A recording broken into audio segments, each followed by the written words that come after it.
Jason Rankin, and welcome to the GrassCheck podcast, brought to you by AgResearch and AFBI. We are bringing you the latest information, insights and opinion to improve grazing management on your farm. This week we are joined by Kat Huson from AFBI to discuss the latest information from the GrassCheck plots and farms, Trevor Alcorn from CAFRE and Kevin McGrade, a GrassCheck dairy farmer who farms near Dromore, County Tyrone.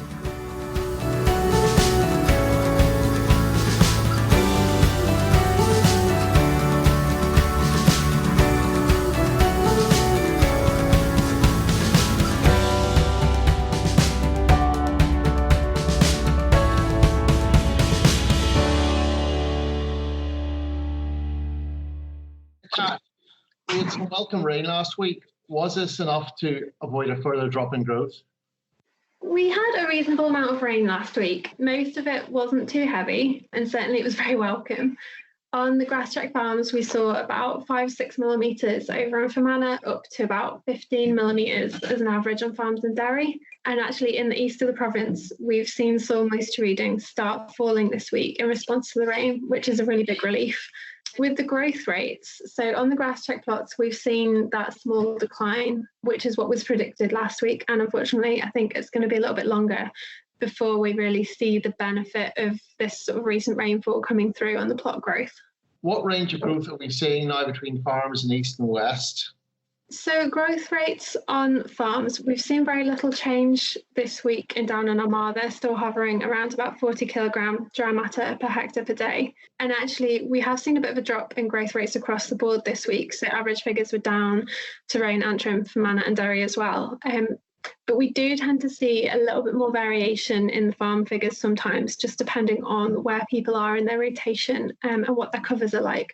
So, for example, if we've had people that have taken silage off and they're bringing that ground back into the rotation that's coming in with a lower cover, it can just bring the figures down very slightly.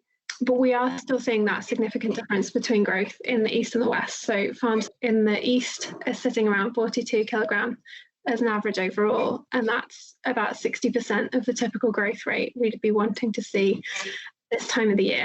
Within those farms, some of the west that have been impacted by the drought, we're getting figures down as low as sort of 20 kilogram dry matter per hectare per day as their weekly growth rate, which is not a nice number to be looking at. Whereas over in the west, averaging about 25 kilograms higher this week. Last week they were 40 to 45 kilograms higher than farms in the eastern counties. And some of the farms in Tyrone and Fermanagh, we're still seeing growth rates come through about 80 to 90 kilograms per day, which is a much nicer number to be seeing. Is the continued dry weather starting to affect grass quality? So this week we're seeing ME averaging 11.8, I think, for the third week in a row, which is pretty reasonable. We're seeing a little bit less spread in the quality values from the sample as well. So ME is ranging from 11.6 to 12.2 this week from everything that we had in that was analysed. Dry matters are still quite high as a carryover from the dry conditions.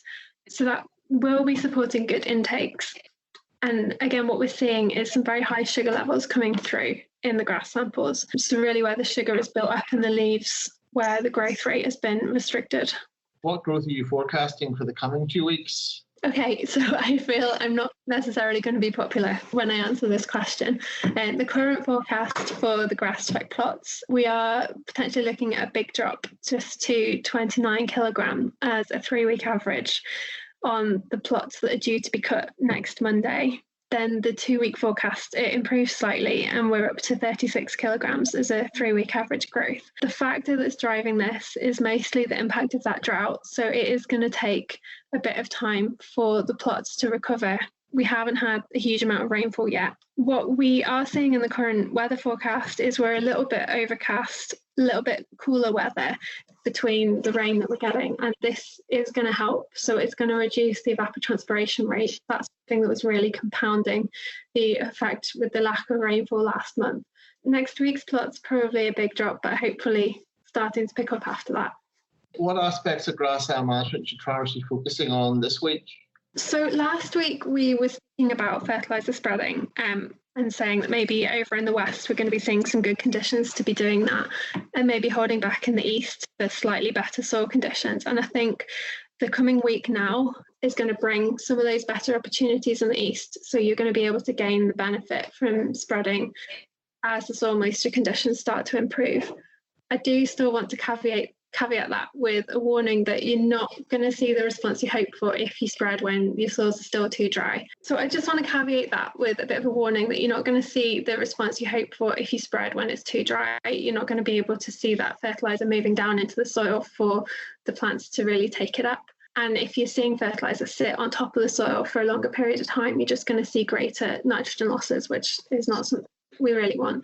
So do just make sure that you go out and you walk your paddocks first, check what your soil's looking like. If you're happy that there's sort of enough moisture there and then you've got more rain coming in the forecast in a day or two as well, do look at getting fertiliser out when you can, and hopefully we'll see the benefit of that coming through in the next rotation.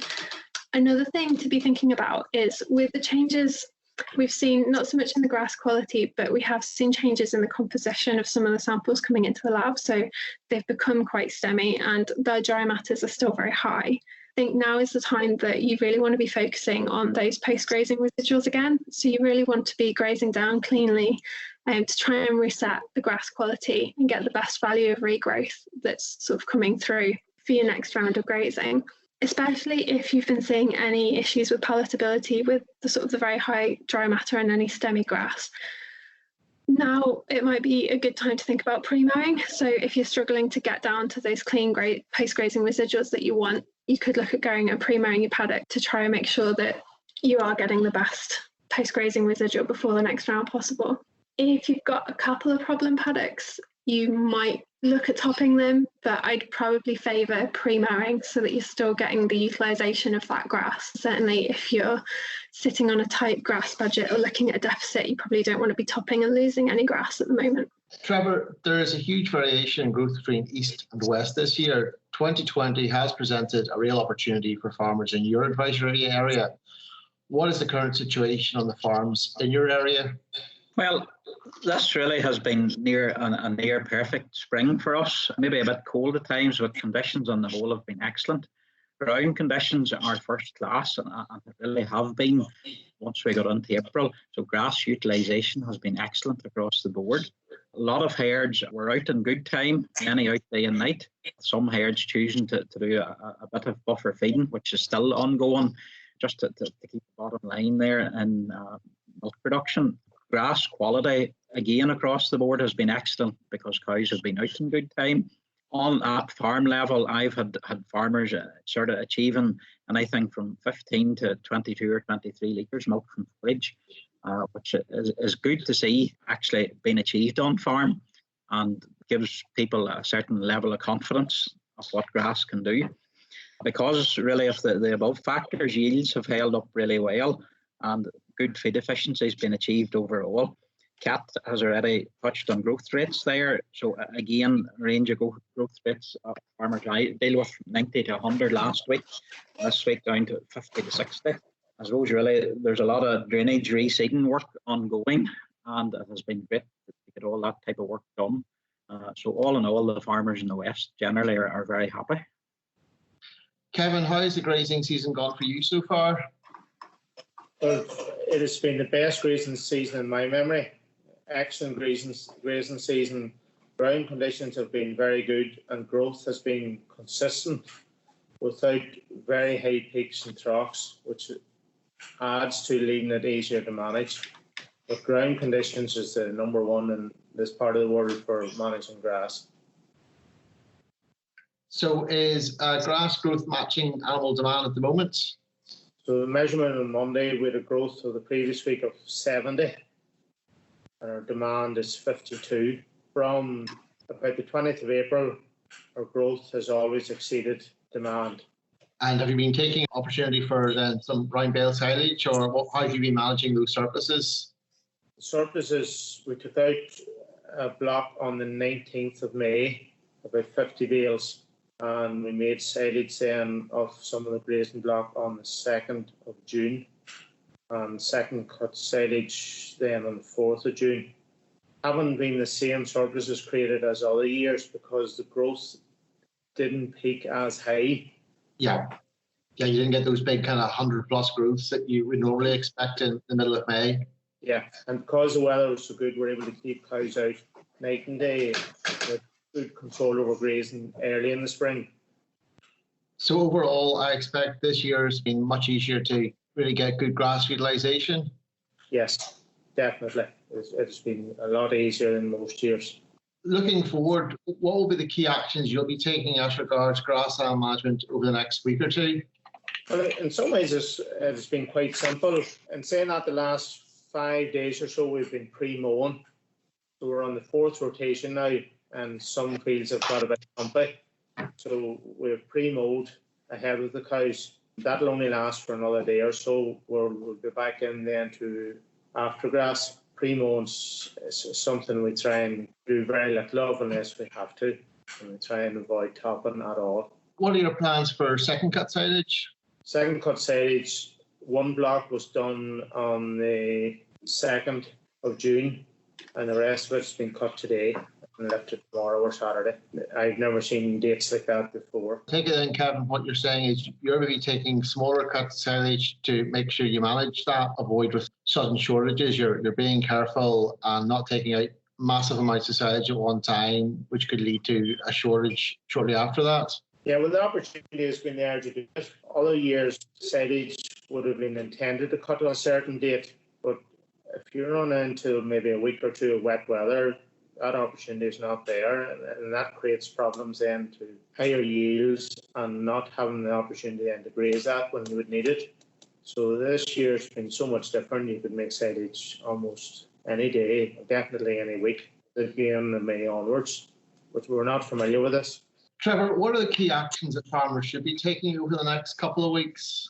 Well, I suppose, again, reinforcing what Kat had said there, pure fertiliser applications are up to date now that we are into sort of more broken, maybe showery weather, some rain in the forecast, and there's more soil moisture. Grass certainly won't grow much without it, so it's essential to get it on. Measure or even walk your paddocks at least once a week at the minute to really see what the availability of grass is and the quality is like. That's very important, and often don't feel certainly measuring's good. I recommend it, but if you don't measure, certainly get out and get a walk around it to see what it's like. Take out any grass surpluses that you feel you may have immediately to get them back into the rotation again as quick as possible. Again, consider pre-mowing or, if all else fails, topping to help improve sward quality at this stage, as a lot of grass has seeded this past week or two, and it's an ideal opportunity at the minute for weed control as well, both around paddocks and within paddocks. And then, like Kevin there, it's probably getting time to get second cut silage underway, make the most of the good weather whenever it's there. Yep. Kevin, given the current price volatility and uncertainty, many farmers will be looking to get more out of grass this year. What practical recommendations would you give to farmers to help them get the most from grass? Well, I suppose it's a bit late maybe with this in some ways, because that opportunity needs to be taken early, and that's getting cows out early and managing your grass from early in the season. There is potential there, even on heavy land, to take a lot of more use of grass if the growth is there and the opportunity to utilise it. And one of the things we've probably learned over the years is to aim for lower pre-grazing covers, which gives higher intakes and quicker regrowth. We would aim to graze pre-grazing yield of 12 to 1600 where possible. That's a variable cover, I take it, Kevin. So yeah. 1500 on then for that for total. Yeah. That's it for this episode of the GrassCheck podcast. And my thanks to Kat Huson from AFBI, Trevor Alcorn from CAFRE, and Kevin McGrade for joining us. Don't forget to rate, review and subscribe to the podcast.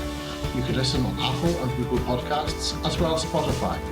For more information, you can go to the GrassCheck website, www.agrisearch.org/GrassCheck, and the GrassCheck social media channels. I'm Jason Rankin, and join us the next time for the GrassCheck podcast. Until then, stay safe.